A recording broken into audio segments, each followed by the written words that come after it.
We're seeing the destruction of human capital, the destruction of human potential, the destruction of human relationships, the destruction of connection, the destruction of sense of meaning at a scale so vast, I don't think people are capable of comprehending it. I now believe this is affecting most human beings. These industries, these few companies, have damaged the lives of most human beings. We don't have good data from the developing world, but certainly the developed world, wherever kids are going through puberty on touchscreens, you have this constant fighting over the screens, over the technology, and you have these diminishing outcomes, diminishing cognition, diminishing sense of purpose in life. Only to get worse with the AI. As AI comes in, chatbot it's going to get worse. Unless we act, and we've got to change course in 2026. We don't have 5 years to study it. We've got to stop this now in 2026. Are you concerned at all about the way education's going for children? Because oh my God, it yes. appears that EdTech is big tech in a sweater, as they say. Because I was almost imagining a future where my future kids are going to learn their curriculum from an AI chatbot. Because I can imagine the case: cheaper, more personalized, more convenient. It's going to know if my son's called Timmy, it's going to know Timmy's brain, and it's going to know how to make him pay attention and what he's interested in and what he's not. So are you concerned about this, or is this a good thing? There is definitely a use case for EdTech. If there could be a device that only did math tutoring or only did tutoring and you couldn't watch videos on it, I'm totally open to believing that can speed up teaching. But here's what's happened. We put computers on everyone's desks around 2014, 2015.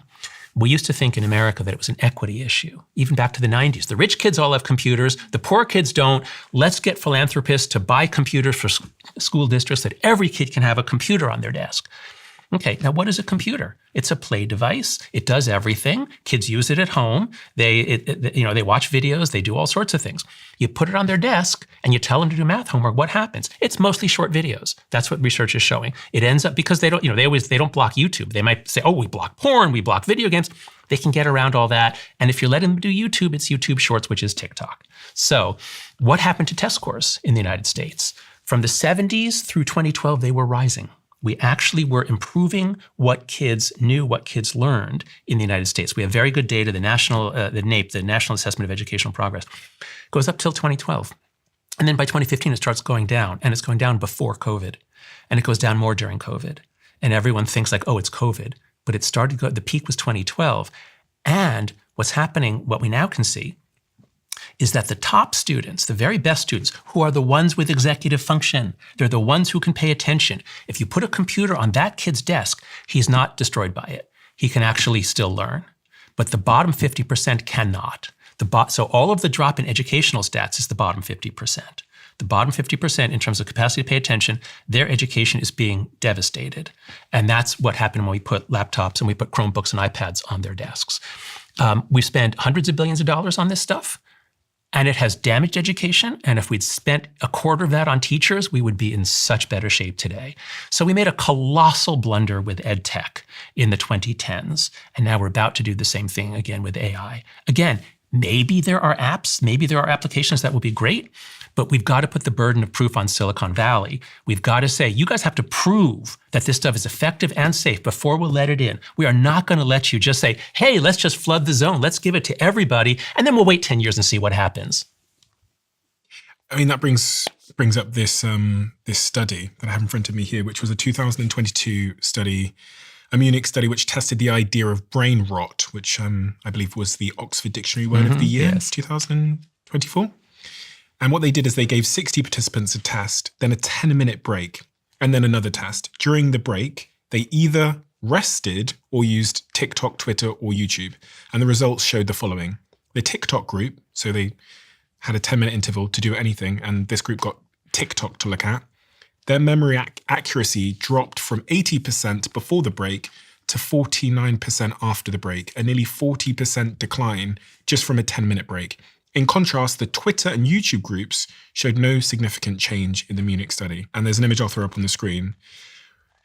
Results from the Munich study showed a 40% drop in prospective memory accuracy in the TikTok group after a 10-minute break, which is unbelievable. Yeah. It's unbelievable. What the hell is going on there? How can a 10-minute TikTok break drop my memory accuracy by 40%?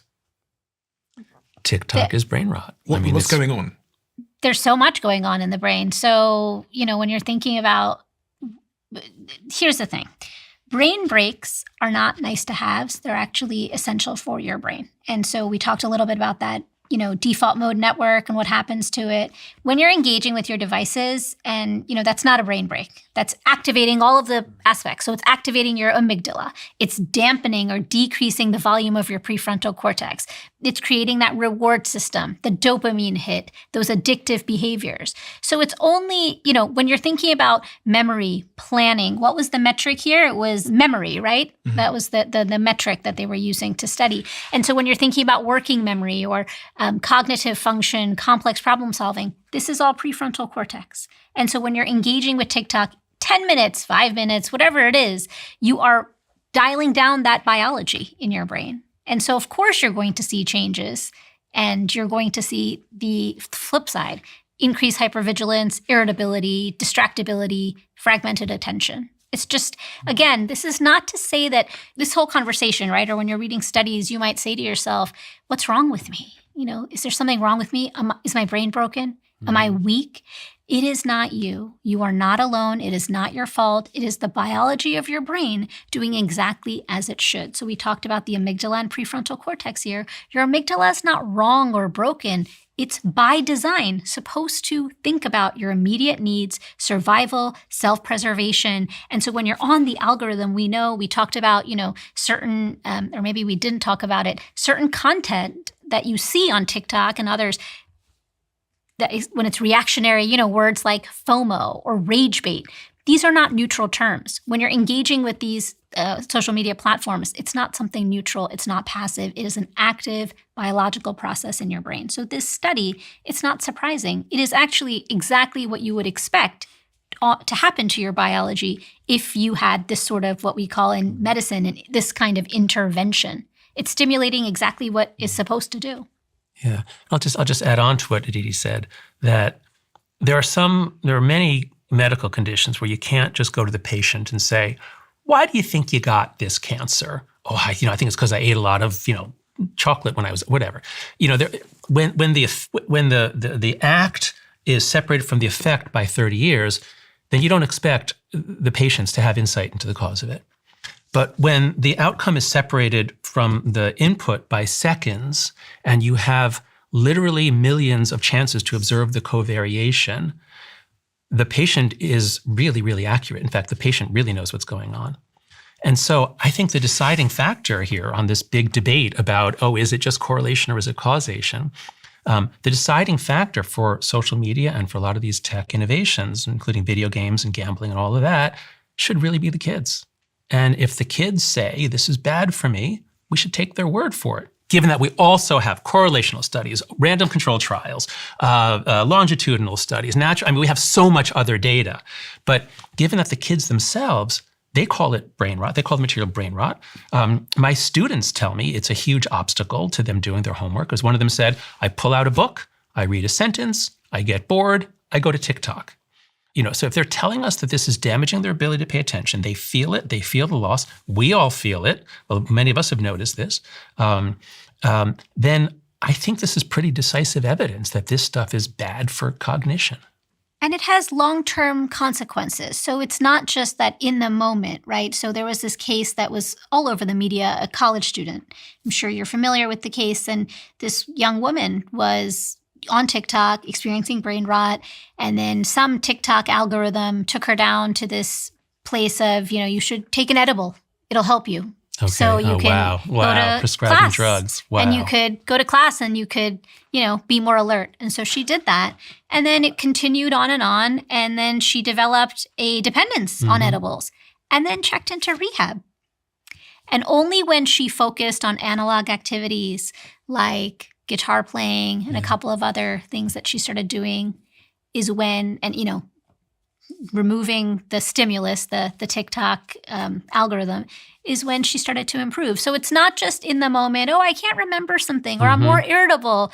These sorts of things compound, and the long-term sequelae or the long-term effects can be quite damaging. That's just one example. In your book, The Anxious Generation, Jonathan, the subtitle here is How the Great Rewiring of childhood is causing an epidemic of mental illness. I was looking at some of these graphs of different sort of mental illnesses, and they're increasing. One of them that's increasing is ADHD. I was diagnosed with ADHD maybe about a year ago. And when we're talking about short attention spans, I mean, the name attention deficit hyperactivity disorder, I believe that's what it's called, sounds a lot like what we're talking about.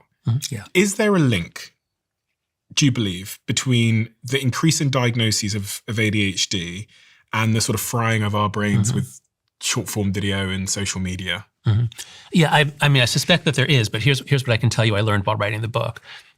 I looked to see if there were studies indicating that heavy use of social media and video games and all the electronic stuff caused ADHD. And when I was doing the research in 2023, I did not find evidence that it will give a kid ADHD who otherwise wouldn't have it. What I did find was evidence that for kids who have ADHD, when you let them have the devices, the video games, all that, their symptoms get much worse. And so, because it is a major achievement of young adulthood to be able to pay attention, to develop what we've been calling executive function, to be able to make a plan and decide, to reach the plan, I have to do this, and then I do this, and then it might be a long time before I get here, but I will keep going and I will keep my eye on the prize. That, I assume you're saying it's a little harder for you to do that? I mean, that's what ADHD means. How do you experience ADHD? Well, I mean, if I think about school, I couldn't pay attention in school for very long. And that meant that I was always in the expulsion room, and then I was expelled. And then that's kind of, I feel like it's got worse as an adult. And in my opinion, my relationship with my phone has made it much worse, where really I can't pay attention to many things for a very long time. The exception to this is I can do deep work for many, many hours without moving. It's almost a bit of a contradiction. When you are extremely motivated, I assume. When I'm extremely motivated. You're really into it, you can be into it. That's right. Yeah. But a lot of work isn't that. A lot of being effective in the workplace is not you're following your passion. Right, ADHD kids, they can zoom in because they're getting the dopamine. They're getting the dopamine from this thing. But a lot of work isn't like that. And these kids are not going to be able to do that. So actually what you said, it fits perfectly with what I found from those Dutch studies. If you did have, whether it's a genetic or whatever the predisposition is, this environment has made your symptoms worse. Now, of course, ADHD kids can be incredibly creative. They are often very, very successful. But my fear is that the pathways to success that they used to take might be blocked if they basically are just scrolling all day long and not able to have real life experiences. And relationships are like that, especially romantic ones. It's an interesting thing that you bring up, Stephen, because there is an increase in adult onset, when adults are diagnosed with ADHD, because typically we think of ADHD as a pediatric condition or young adults. And so increasingly we're seeing more and more adults who are in their 30s and 40s, 50s sometimes, even 60s, who are being newly diagnosed with ADHD.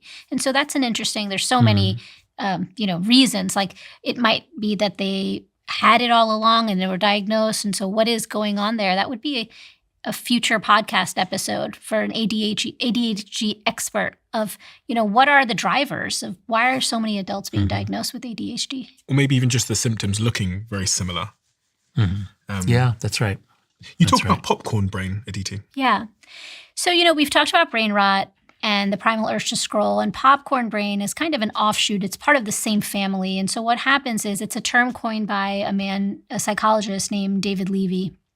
And what happens with popcorn brain is that and we all have it. And so what it is a societal phenomenon when you spend too much time online and you are overstimulated. And so it is hard for you to spend time offline. Offline feels slow, boring, because things are moving at a much slower pace. And so popcorn brain is the sensation of your brain popping. It is not actively popping. It's not like your brain cells are popping, but it sure feels like it. And so your primal urge to scroll kind of primes your brain to develop popcorn brain. You are more at risk for developing popcorn brain when you feel a sense of stress because of that primal urge to scroll. The differentiator between brain rot and popcorn brain, again, these are societal terms that we're calling for a constellation or a group of symptoms, right? And so the difference to me is that popcorn brain is ubiquitous. It's everywhere. It's like we all have it and it's happening all the time because of the modern age and a lot of the things that we talked about.